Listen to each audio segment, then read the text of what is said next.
Hola, buenas noches. Programa especial, el legado de Francisco esta noche aquí en A Dos Voces, bueno, con un montón de gente que lo conoció, ¿no? Así es, Marcelo, porque no podemos no estar golpeados por la muerte de Claro. Francisco, ¿no? Es algo que nos toca muy de cerca y además uno lo veía mal, pero no pensamos que moría. Se iba el desenlace, no, sobre todo cuando todo el mundo había salido de la internación, estuvo en la plaza, lo que menos iba a pasar, este desenlace fatal. Muchísima gente despidiéndolo en San Pedro, ahora fueron hasta las 12 horas de Roma, la gente incluso se extendió un poco el horario.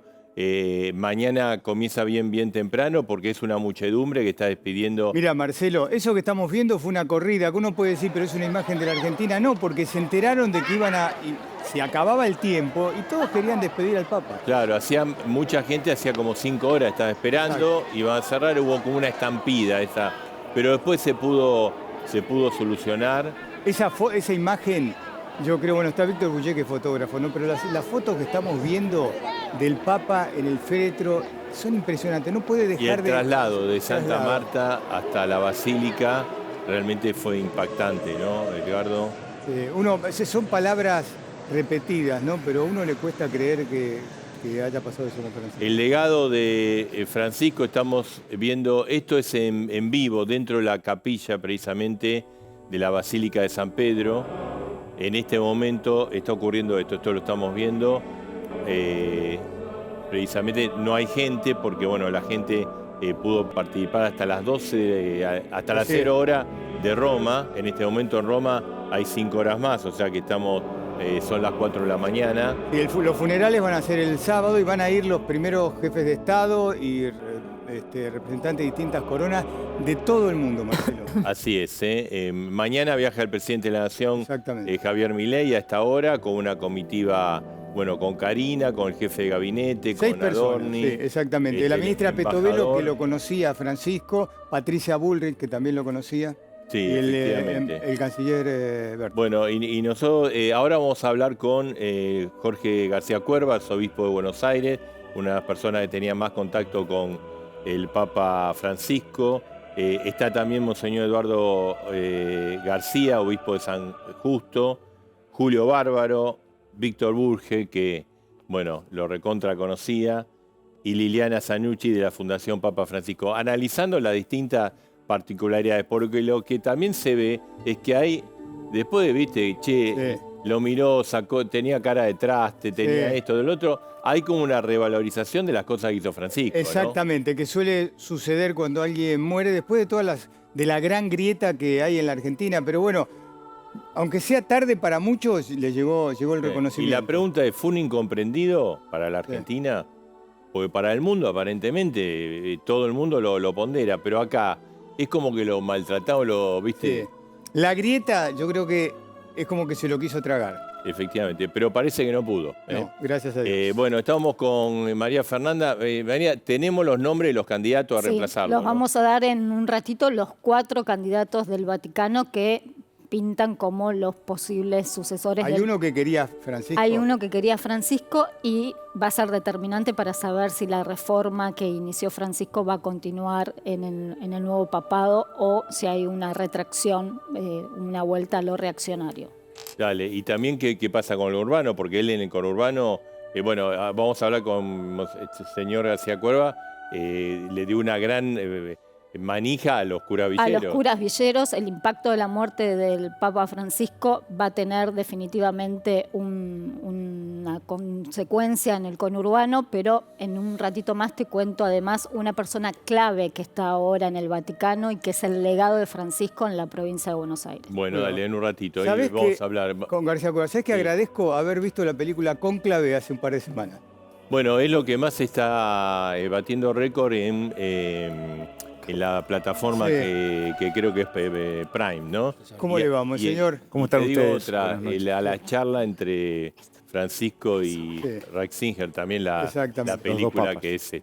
Antes de meternos en hablar de Francisco, ¿vio Cónclave? Sí. ¿Es el reflejo de lo que pasa cuando se elige un papa? Nunca estuve en un cónclave, así que no sé. Pero le habrán contado. Entiendo que seguramente habrá datos que son absolutamente reales y otros que dan para la película. Pero no tengo mucha mucha data sobre el tema. Hay mucha imaginación. Exactamente. Bueno, cine. Lo que sí, el ojo de quien la hizo, la oportunidad del estreno ha sido increíble, ¿no? Sí, impresionante, sí, sí. Yo justo la vi el fin de semana. Sí. Monseñor, uno viendo todo la repercusión internacional, lo que está sucediendo en Roma, yo digo, eso me parece que a los argentinos nos da una real dimensión de lo que fue Francisco, porque Marcelo lo planteaba, fue un incomprendido, la grieta trató de comérselo en la Argentina. Yo utilicé durante varios años una expresión que era a Bergoglio no lo dejamos ser Francisco los argentinos. Y creo que cuando uno lo pudo compartir con él, la diaria en Roma, dándose cuenta también de quién significaba para el mundo, uno entendía realmente que era un líder mundial que instalaba temas, que ponía temas sobre la mesa y que indudablemente lo hacía no solamente con la palabra, sino con el testimonio de vida y con la reflexión.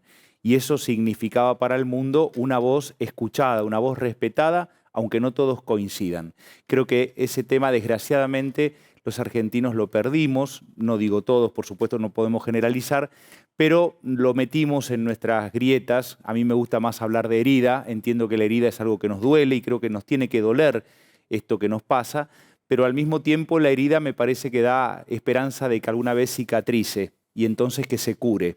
Con lo cual entiendo que esta toma de conciencia de quién significó y quién era la persona del Papa Francisco puede empezar a ser un inicio para ojalá cerrar esta herida o cerrar esta grieta. ¿Y usted piensa que, porque una de las cosas que, sobre todo para los católicos, genera un sinsabor, algo amargo, es el hecho de que él no volvió, digamos, no vino a visitar Argentina? ¿Usted piensa que no vino por esto, por la grieta, porque él decía, bueno, me quieren usar, a favor, en contra? Yo creo que influyó? A ver, él siempre manifestó su voluntad de querer venir al país. Yo reconozco que fue un tema que nunca hablé con él. Jamás le pregunté, habiendo compartido con él y vivido allí en distintos momentos, le pregunté sobre el tema de su viaje.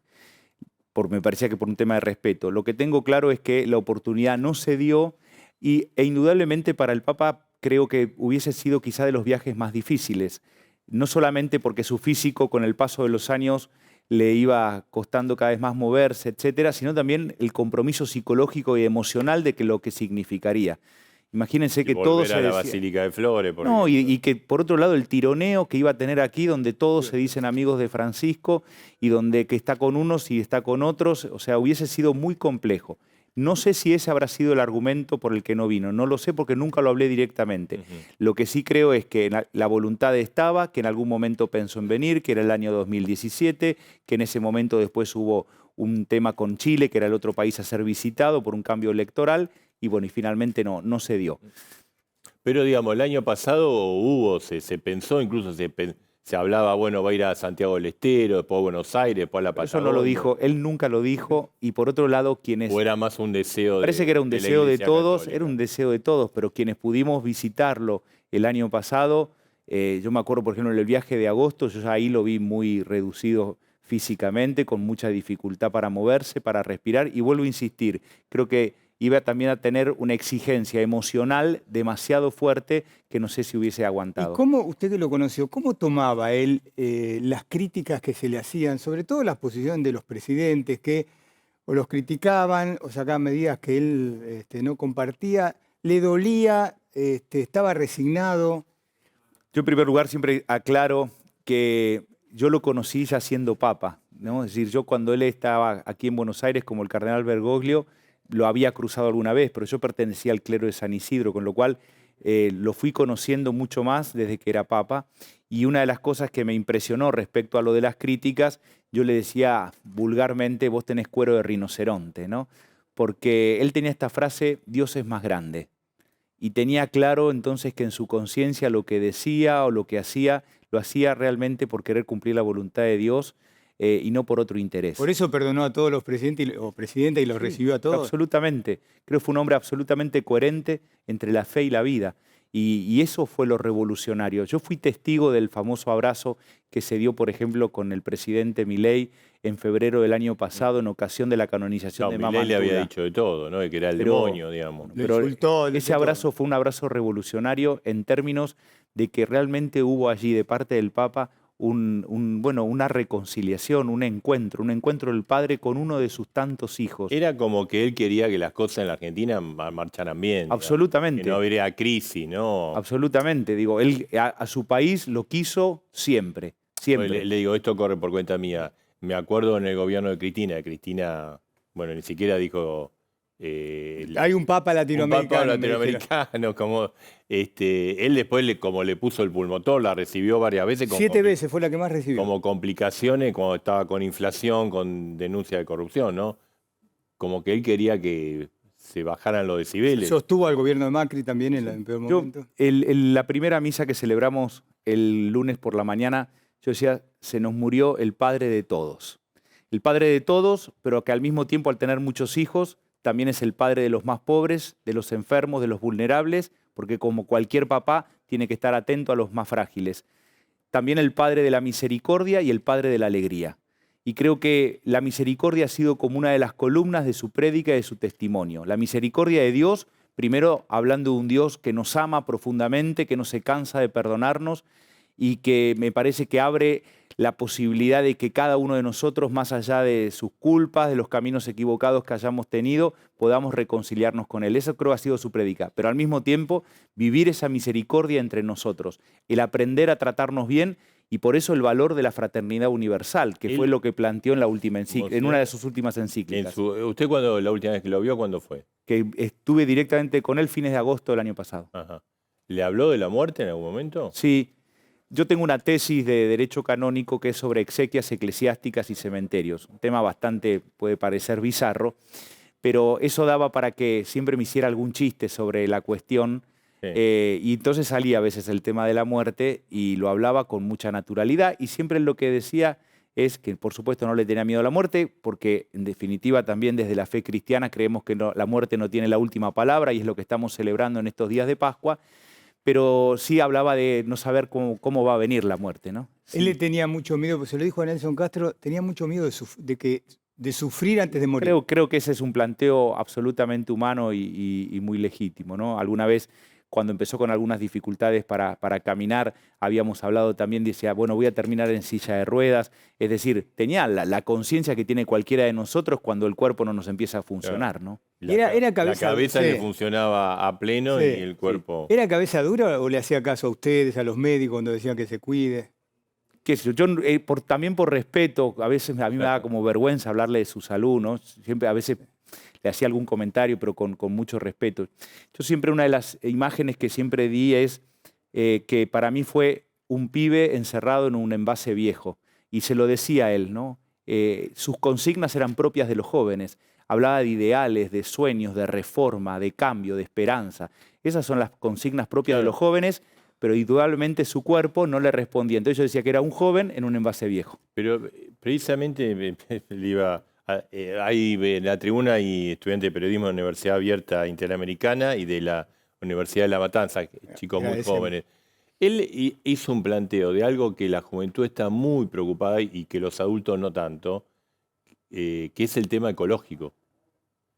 Fue uno de los tantos temas que él instaló. O como uno de los temas centrales, ¿no? Donde plantea el tema ecológico. Pero es un tema de la juventud. Exacto, pero él habla del cuidado de la casa común, ¿sí? El cuidado del planeta, pero al mismo tiempo que habla del cuidado ecológico, también habla del cuidado humano y habla de un desarrollo humano integral que implica también el cuidado de la tierra. Es decir, no es un planteo verde, si quiere, en el términos de cuidar la naturaleza, cuidar la tierra, sino que tiene que ir también con el cuidado de las personas, con la vulnerabilidad, con aquellos que han sido considerados descartables en la sociedad. Francisco siempre planteó, y recuerdo en Evangelii Gaudium, que fue su primer documento, en el número 202, la inequidad es la causa de todos los males sociales y de la exclusión.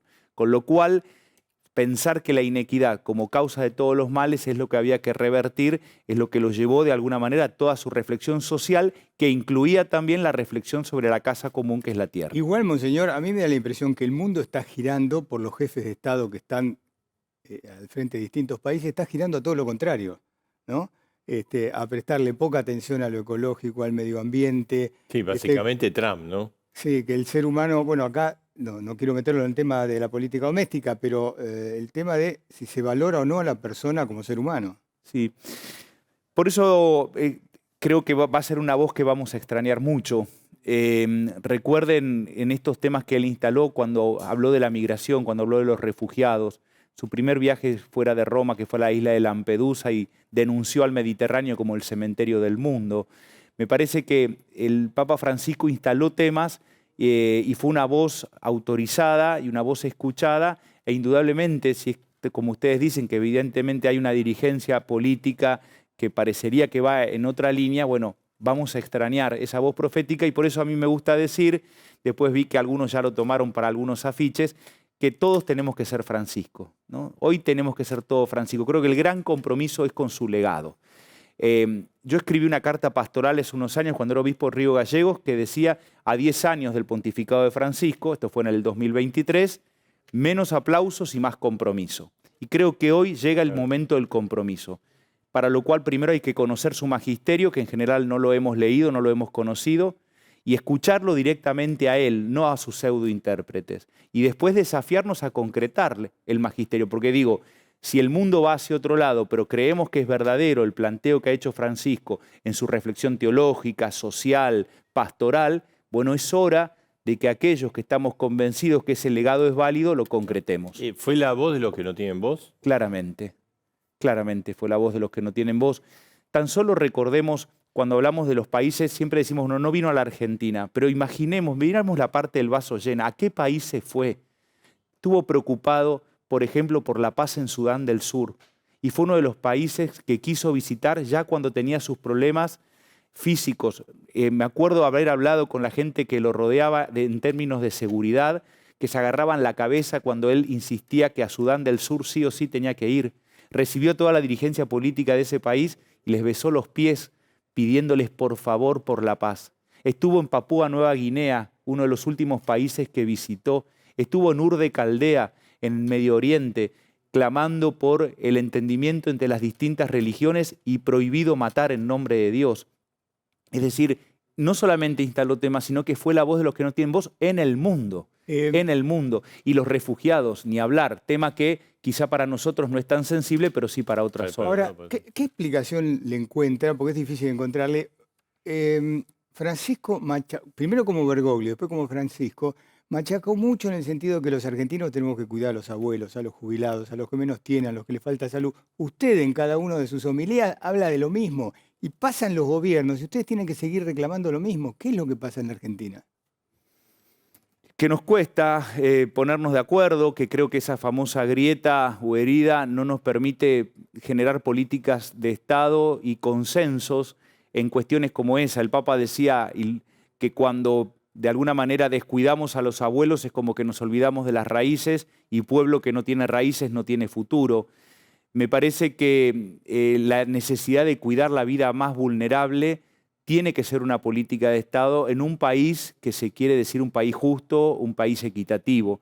Y creo que evidentemente, bueno, habrá que seguir machacando con esto. ¿Usted se siente frustrado cuando lo escuchamos en sus homilías? Yo las comento acá en este lugar precisamente, en Telenoche, una, dos voces, y digo, otra vez García Cuervo reclama lo mismo y parece que nadie lo escucha. No, al contrario, como que uno carga más pilas para seguir adelante, porque por otro lado, digo, también van pasando cosas positivas, ¿no? Yo creo, digo, el cuidado de la vida más vulnerable se sigue dando en los barrios, muchas veces ayudado por los curas de las villas, las parroquias de la ciudad, por ejemplo, en toda la tarea que realizan de la Noche de la Caridad con la gente que está en situación de calle. Usted hablaba de los abuelos, hay un montón de iniciativas pastorales en las comunidades de la ciudad y sé que del país, para contener a los abuelos, que yo digo que una de las grandes pobrezas de las ciudades grandes es la soledad. Estamos todos amontonados, pero paradójicamente hay una soledad existencial de angustia que genera muchísima tristeza. Y eso para el Papa, esos temas sí que los hablábamos mucho. Era uno de los temas que le preocupaban, los ancianos solos, encerrados en su departamento, que a veces lo único que escuchan es una radio y a veces el saludo a algún vecino cuando salen del departamento. Monseñor, una de las cosas importantes que hizo Francisco, y también cuando era Jorge, fue el tema de los curas villeros. Le dio un lugar importante en la iglesia. De hecho, usted viene de ahí, ¿no? Y ahora ocupa el puesto número 1, digamos, ¿no? A ver, yo era cura en las villas del conurbano, ¿no? En el partido de San Isidro, en el partido de Tigre, el Papa le dio mucha fuerza cuando era cardenal Bergoglio a los curas de la ciudad de Buenos Aires. Por supuesto que éramos de distintas zonas geográficas, pero en la misma línea. A ver, el Papa creo que entendía claramente que la presencia de la Iglesia era capilar en los barrios. La Iglesia tiene una presencia capilar en los barrios y en general en los barrios hay una ausencia del Estado o una presencia no inteligente del Estado. Y creo que la misión de la Iglesia claramente tiene que ser al lado de los más pobres y Bergoglio lo que animó fue a la organización, porque finalmente es la organización lo que perdura. Había que algunos se horrorizaron. Sí, se discrimina el cura Villero. En este a ver, digo, porque terminamos ideologizando todo y por otro lado no conociendo, ¿no? Creo que a veces lo que nos falta es más calle y menos escritorio y cuando uno recorre cualquiera de los barrios carenciados y ve lo que se trabaja en los barrios desde la Iglesia, por supuesto que en la cuestión sacramental, en lo espiritual, en la evangelización, pero en lo educativo, en lo lúdico, los colegios, trabajando con lo que se llama el club, bueno, trabajando en distintas opciones, el trabajo preventivo.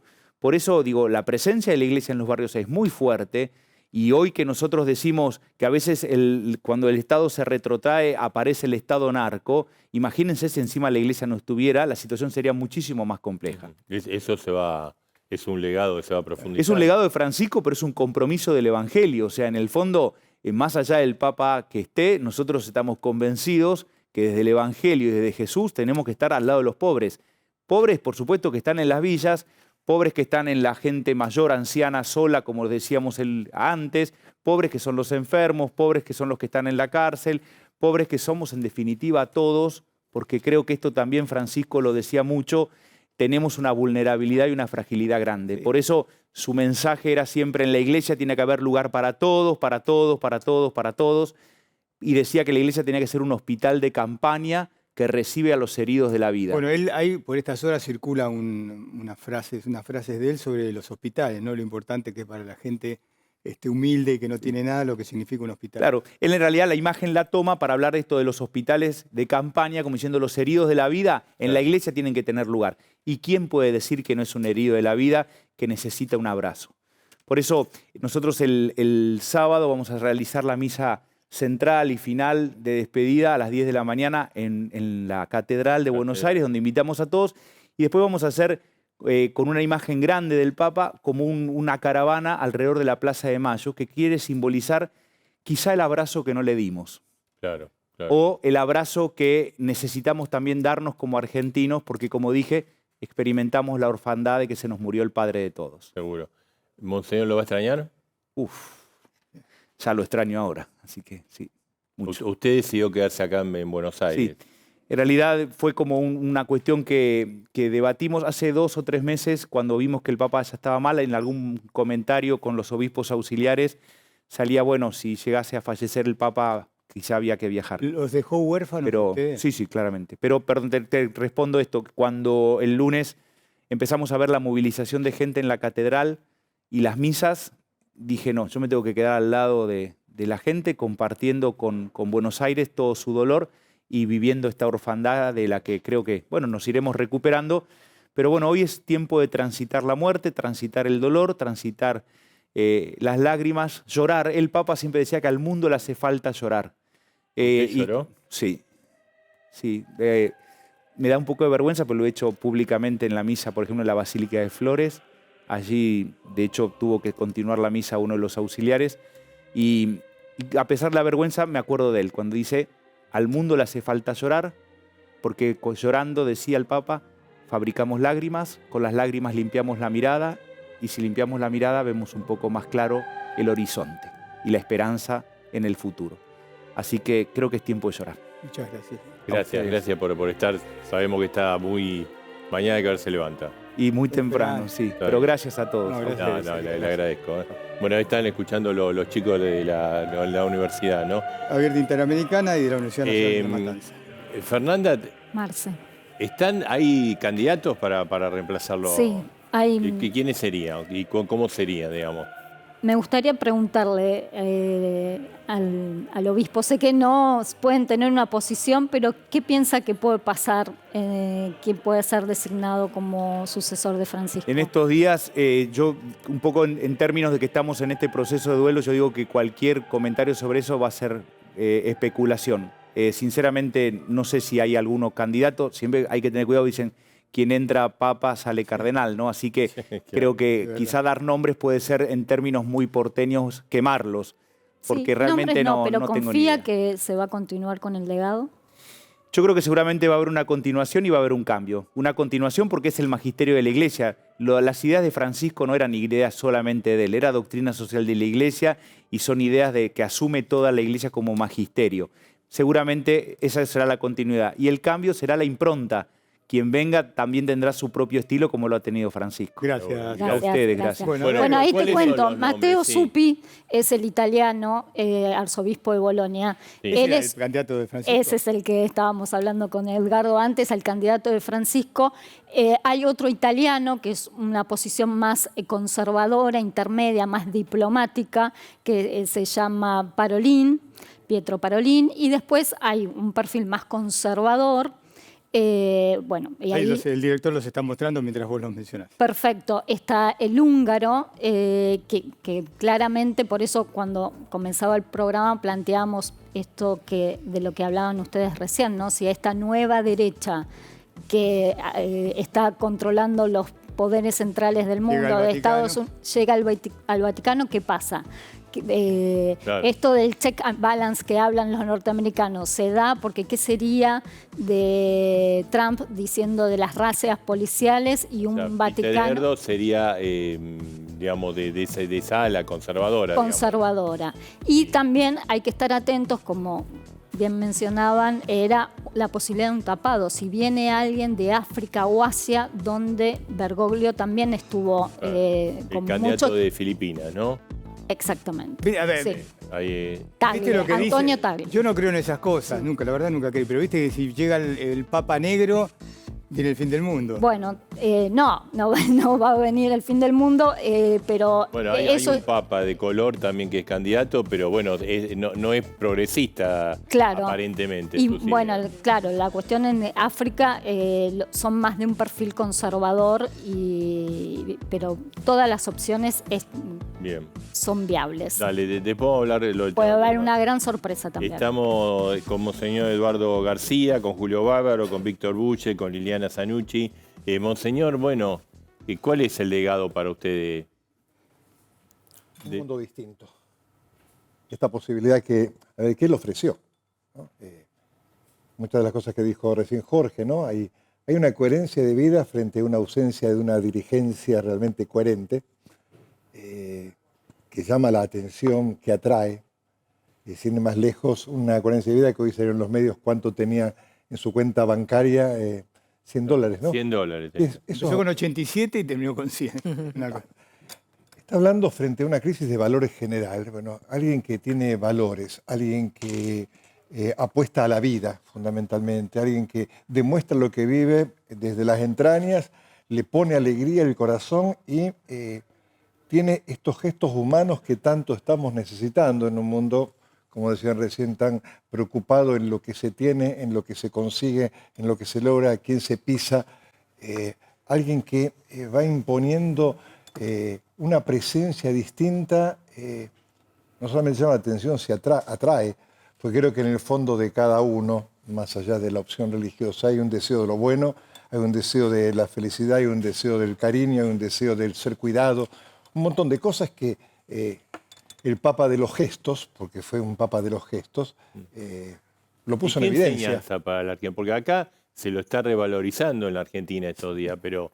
No sé por cuánto tiempo. Mientras que él estaba en el papado, le hacían, La le vida cuestionaban que recibió esto, que le mandó un rosario a fulano. Yo creo que, fíjate, puso creo que cara de tenemos un problema los traje. argentinos. Tenemos Claro, un problema de claro, complejo los argentinos, es que nos cuesta otro argentino. Y sobre todo cuando ese otro argentino llega a un lugar importante y un lugar indiscutido como es el Papa, ¿no? Como si hubiera una guillotina horizontal, todos tenemos que ser parejitos y aquel que levanta la cabeza se la cortamos porque está demostrando quizás lo que yo no soy.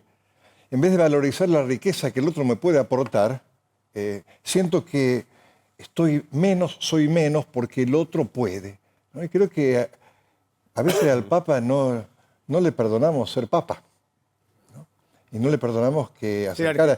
Y entramos en el juego de estas miserias que vivimos durante estos 12 años, de a quién mira, con quién está, si recibe a tales de derecha, si recibe a tales de izquierda, es zurdo, por qué sonrió, por qué no sonrió, que son realmente pavadas.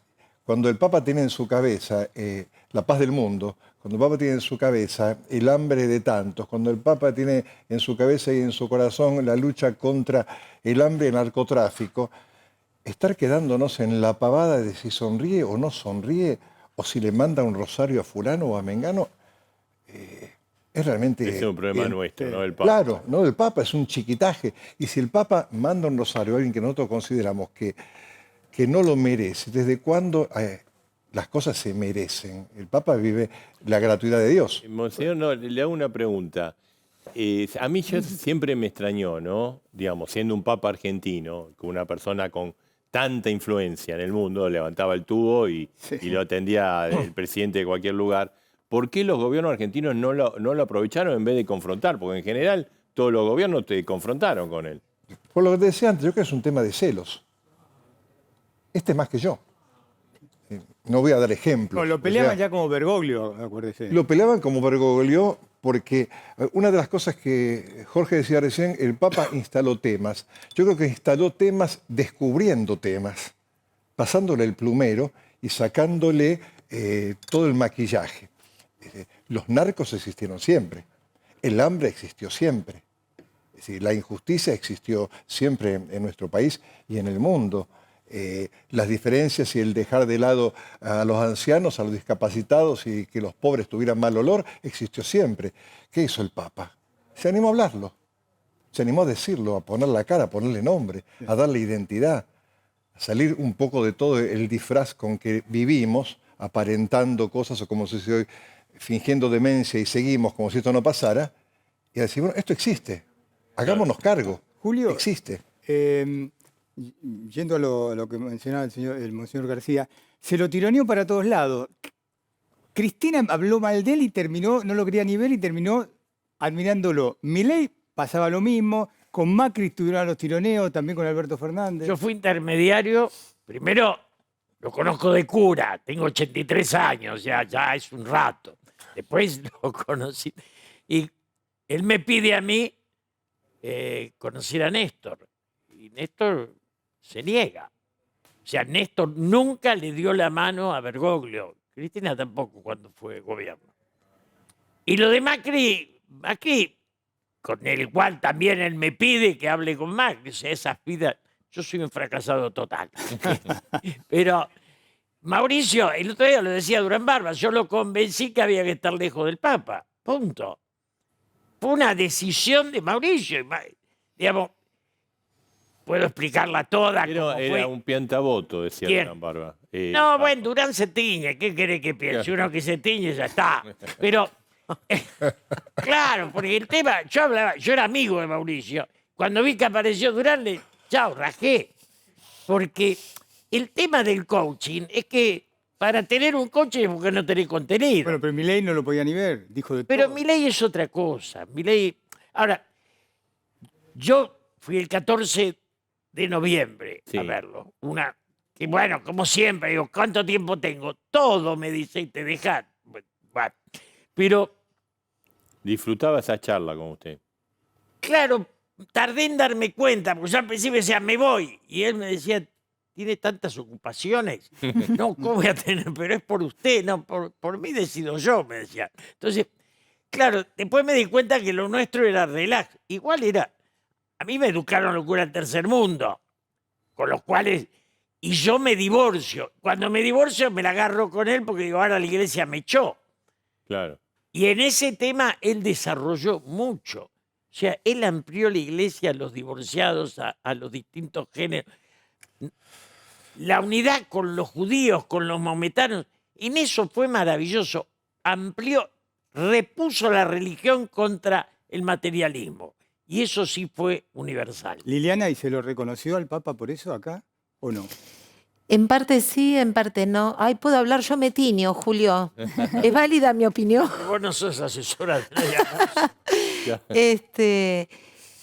Y mira, creo que se ha sido muy injusto con Papa Francisco, demasiado. No era necesario tanto ataque hacia la figura de Francisco. Ayer. No era necesario porque además yo no pretendía que todo el mundo lo quisiera, ¿no? Pero hay algo que se llama respeto. Entonces no se puede andar por la vida tampoco irrespetando a todas las personas o que no nos caen bien o que no piensan como nosotros. Así que creo que lamentablemente la partida de Francisco está generando un cambio. Hay gente que está empezando a conocerlo ahora después de muerto, porque todos los informes y sobre todo desde el periodismo están enfocados desde otro lugar. Se ha dejado la arista política y se ha entrado a hablar del verdadero líder que fue Papa Francisco, único, irrepetible. Y perdón que yo no estoy tan confiada de que quien lo secunde, quien lo siga, Mantenga el legado. no, me conformaría con que sea una mala imitación. Creo que con eso me conformo. Dejó la vara muy alta, Francisco. Yo creo que en todas estas especulaciones sobre quién va a suceder al Papa, nos estamos olvidando de todo el pueblo de Dios, ¿no? El Papa abrió una puerta no solamente dentro de los curas, de los obispos, sino dentro del pueblo de Dios, poniendo en pie la dignidad de cada uno. Ujú. Cuando el Papa habla de los pobres, cuando el Papa habla de los enfermos, no lo habla desde la lástima, sino que lo habla desde la dignidad que tiene cada uno y de la necesidad que tenemos nosotros de acompañar ese proceso entre una fraternidad universal. Está empoderando realmente a todo hombre, a toda mujer dentro de la iglesia y dentro del pueblo de Dios, y todo hombre y toda mujer de buena voluntad. Entonces creo que eso también es una fuerza de arrastre. Es un temor de muchos católicos, ¿no? Claro, pero eso es que... No, el temor de Liliana es el temor de muchos católicos que no se Pero a siga mí el me legado. parece que eso es, digamos, yo estoy seguro que él lo armó eso, que estaba... Hizo como Grondona, ya pero tiene sí, armada lo la... tenía Pero puede no, fallar, ¿eh? Julio, dejale algo a Dios. ¿Eh? Parte de la Papa, dejale algo a Dios. No, le dejo a Dios, pero creo que los pasos que dio la iglesia hacia adelante no tienen retroceso. Julio, ¿y No, usted no le obviamente, preguntaba pero creo eso? que por eso, porque el Papa justamente, digamos que atacó el clericalismo para poner justamente en pie la figura del laico, del pueblo de Dios y del ciudadano y el cristiano común como protagonista de la historia, porque de hecho los que protagonistas de la historia no son los curas, las monjas ni los obispos, sino es el pueblo de Dios y nosotros tenemos que acompañarlos. En eso Entonces creo que eso el Papa prendió una mecha que no se puede apagar.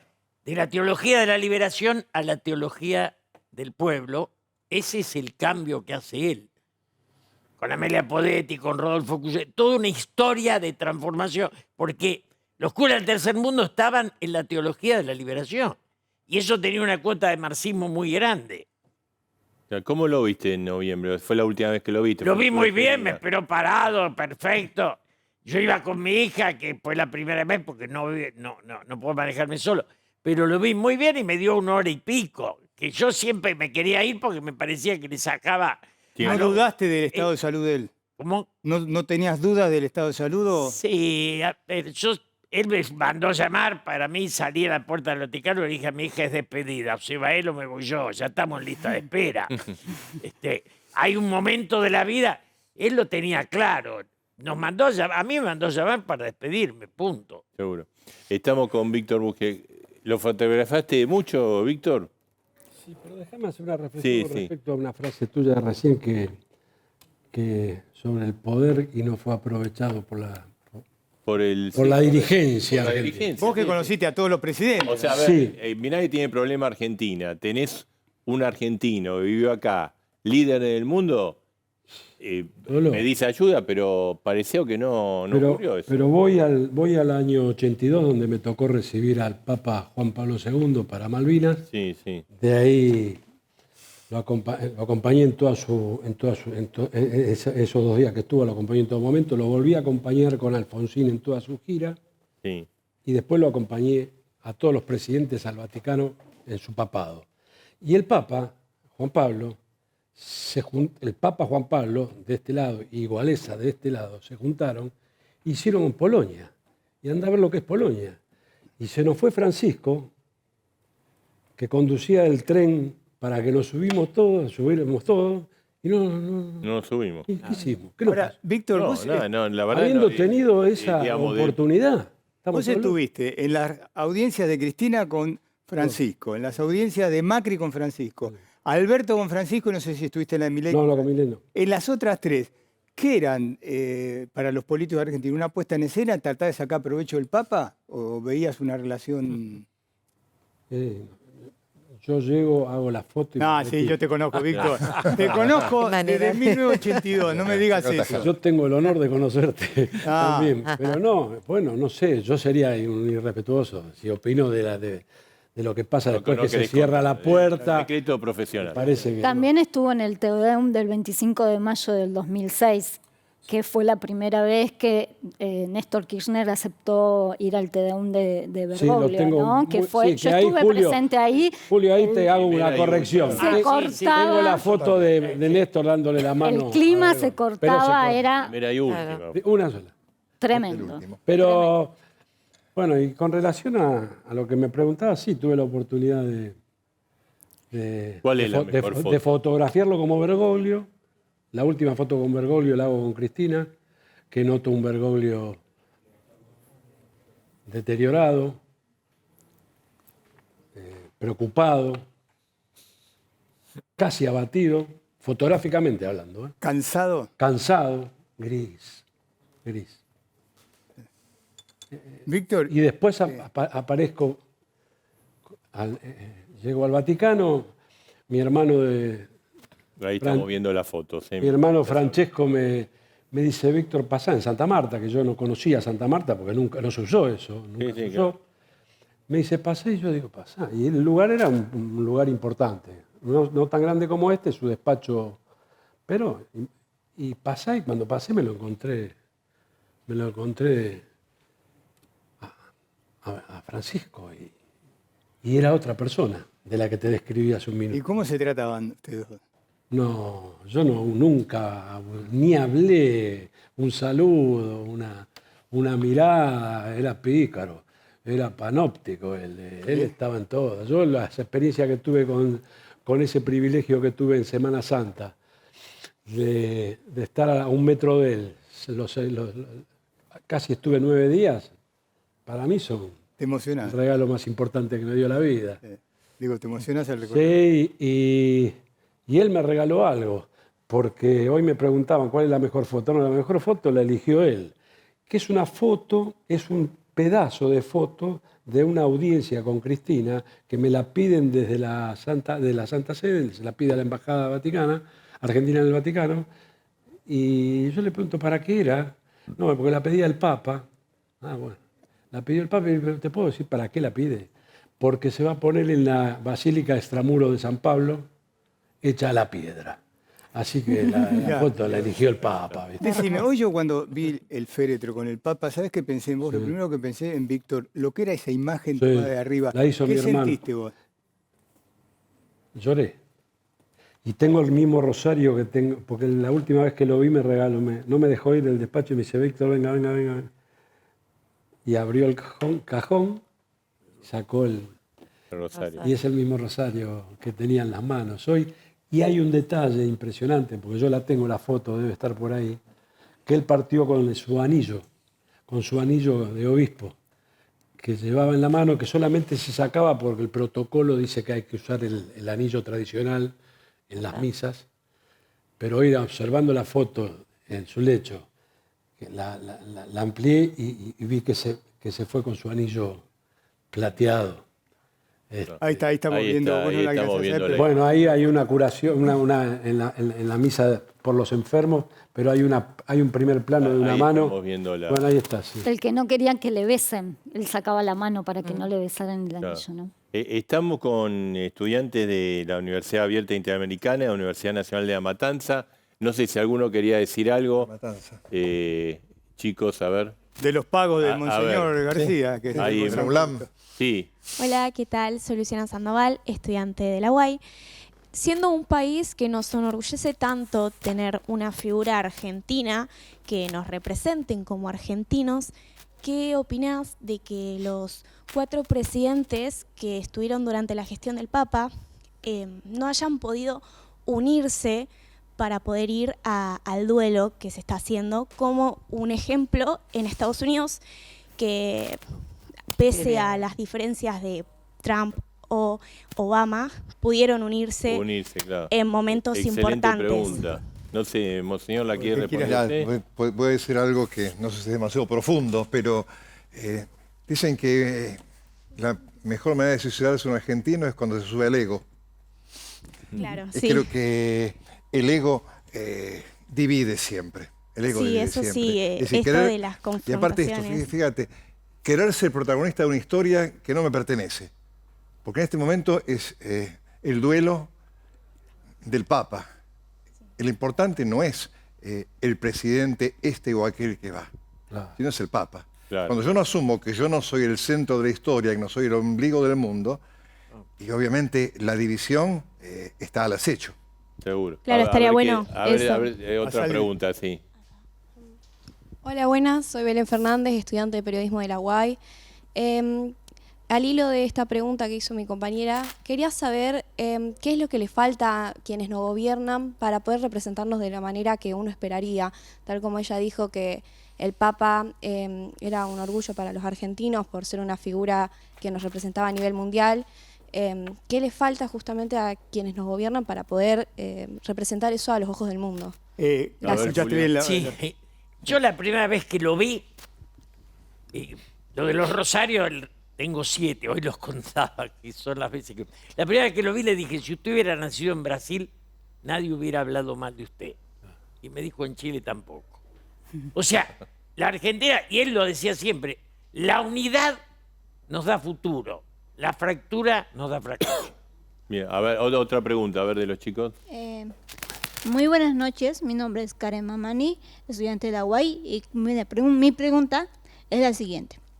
Para el pueblo argentino, ¿quién creen que es el sucesor mejor electo para el De Papa? Francisco. No sé, a ver, Es difícil, ¿no, Liliana? Es hacer futurología, es imposible en este momento, sería Vos hasta conocés, una digamos, especulación. Viviana, conocés los distintos candidatos que se hablan, ¿no? Sí, que lo que conocemos todos, pero también ¿Cuál entiendo sería el que... mejor de todos esos? No, yo no puedo decir cuál es el mejor porque también me pasa algo con estos cónclaves tan especiales a puerta cerrada. Acá se juegan intereses políticos, económicos, geopolíticos, va más allá de lo que es la Claro, elección claro. de una figura representativa para la Iglesia Católica. Entonces, cuando juegan todos esos factores, yo dejo de tener el 100% de la confianza también. Siempre le pido al Espíritu Santo que Bueno. ponga su mano, no. Entonces, usted A ver. plantea, Julio, dejémosle algo a Dios también. No, todo Dios lo que está, hacemos nosotros. bueno, pero como también nos dio libre albedrío, y en ese libre albedrío hay un montón de condimentos que nosotros metemos, lamentablemente a veces para mal, Sí. pero Bueno, está, a ver, está batiendo récord de audiencia la película Cónclave. sí, excelente película. Por supuesto es algo de ficción, No sé si tanta pero ficción. pasan cosas que uno dice, y pueden pasar. Porque, Monseñor, uno dice, bueno, sería bueno que sigan renovadores, progresistas, y de repente por ahí se asocian y termina un papa conservador tomando Claro, la ¿ves? bandera del papado. Sí, un Mira, deseo... yo creo, yo creo que el Papa dejó la vara muy alta. Sí, sí. ¿No? Y creo que quien asuma esa responsabilidad ni tiene que imitar al Papa, ni tiene que tratar de ser un Francisco bis, sino tiene que acompañar el camino que viene haciendo la Iglesia, aportando lo propio. Siempre los retrocesos y siempre volver para atrás es el principio del suicidio, de una institución, de la sociedad, de la historia, porque la vida va hacia adelante.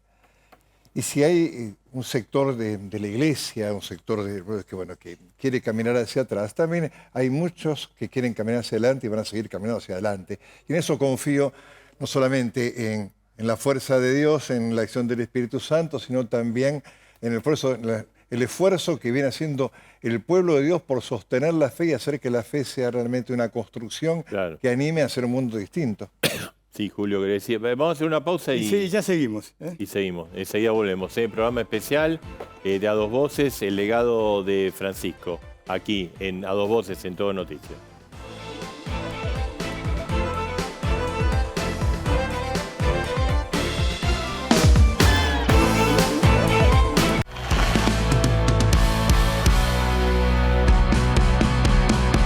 Viví todos tus veranos.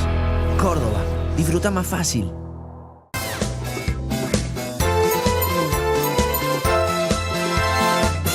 Ley bajo jazz. ¿Un sofá o una cama? Y si es un sofá cama de Divanlito, aprovecha 12 cuotas sin interés para tener el tuyo. Descubrí más en divanlito.com. York, aire acondicionado, creando confort desde hace 150 años. Más info en yorklatam.com.ar. Aires acondicionados y sistemas de climatización Hitachi. Tecnología japonesa con la mejor confianza y eficiencia.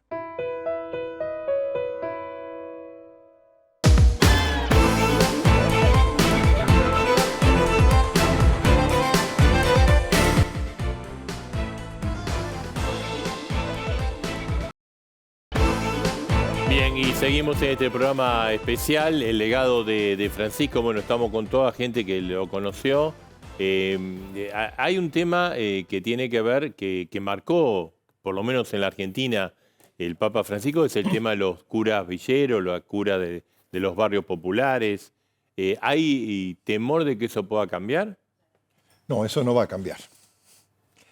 Porque donde hay una necesidad realmente y donde hay una búsqueda de dignidad y donde la Iglesia planta bandera para acompañar el camino de la gente, eso no va a cambiar. Podrán cambiar los papas, podrán cambiar los obispos, pero el cura que va acompañando el pueblo y el pueblo que se deja acompañar con el cura, construyendo una comunidad y organizándose para ponerle el pecho a las diversas situaciones, eso no cambia porque cambia un papa. Pero vio que los gobiernos, cada gobierno que pasa en la Argentina considera a los curas villeros, a los curas que están con la gente pobre como opositores. ¿Pero por qué? Porque están mostrando una realidad que no se quiere mostrar. Claro. Y cuando muchos gobiernos, de los cuales se dan cuenta que existen, es para sacar votos a cambio de una bolsa de alimentos. Pero esta es una realidad que existe desde hace mucho, que con Bergoglio, que también con los medios, también con la unión también de los curas villeros, en torno a esta realidad se hizo más visible. Se pone de manifiesto una realidad que existe. Claro. Las villas no las inventaron los curas villeros. Y te voy a dar un ejemplo de un poco cómo fue el trabajo de Bergoglio en ese sentido, donde había mucho trabajo de campo y que después tenía un correlato en las reformas. Y esta anécdota lo grafica mucho. Hablábamos de los padres villeros. Víctor Tucho Fernández es el cardenal que nombró en 2023. Es muy importante. Fue arzobispo de la ciudad de La Plata. Su sucesor ahora es Gustavo Carrara. Hace 3 años Gustavo Carrara llegó con un arzobispo de Italia. Venía a traer fondos enviado por el Papa Francisco al conurbano. Le dijeron, ¿dónde vamos a ir a visitar? A la casa de las chicas. Las chicas eran las chicas trans. Se sacaron unas fotos y dijeron, ¿qué hacemos? ¿Las publicamos? No, todavía no, porque la iglesia no está preparada para mostrar esto, pero es la reforma en la que iban a estar trabajando. Bueno, estamos cerrando. Julio, tu reflexión final.